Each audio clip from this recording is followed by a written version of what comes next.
So today we had class, and during class I had an interesting thought. It's a recurring thought that I have.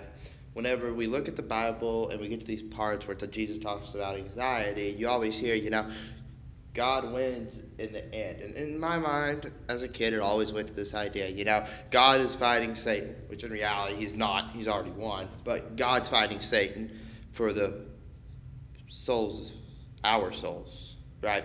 So there's three things that are at work, right? Human desire, Satan and his temptations, and God. And since God doesn't cause us to sin, that means there's usually two reasons why we fall, right? Either human desire takes over or Satan's temptations trip us up, right? That's really what it boils down to.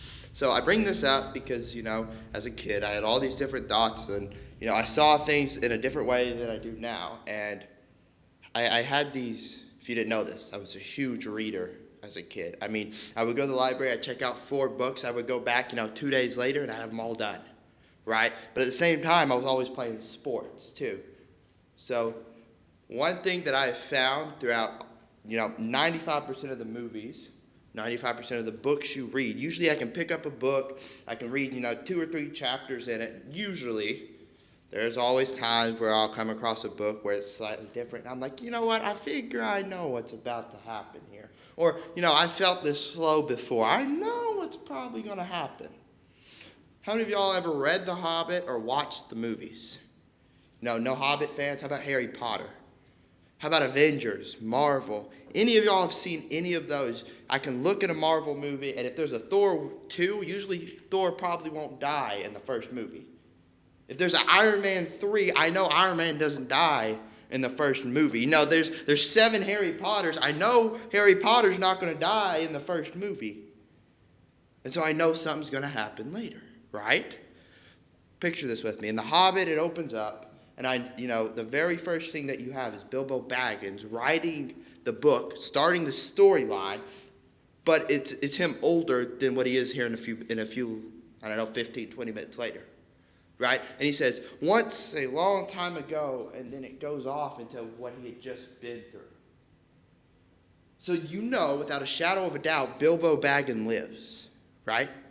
Is that fair to say? I know without a shadow of a doubt because he wrote this, Bilbo Baggins lives.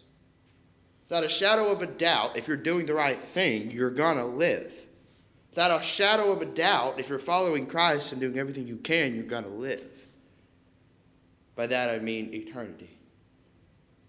I can look at a storyline and I can usually say, I've read these kinds of stories before. I can look at someone who's struggling, who's isolated themselves for a period of time because, they're slowly pushing everyone back outside their lives. Someone who used to be a central part and then had a small disagreement, I can look at them and say, they're falling.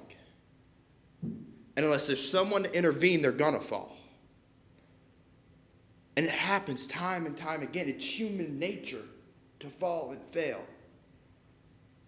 Think about it. From the very beginning.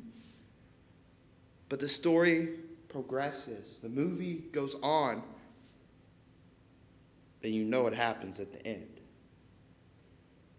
I know Bilbo doesn't die. I know Harry, the boy who lives.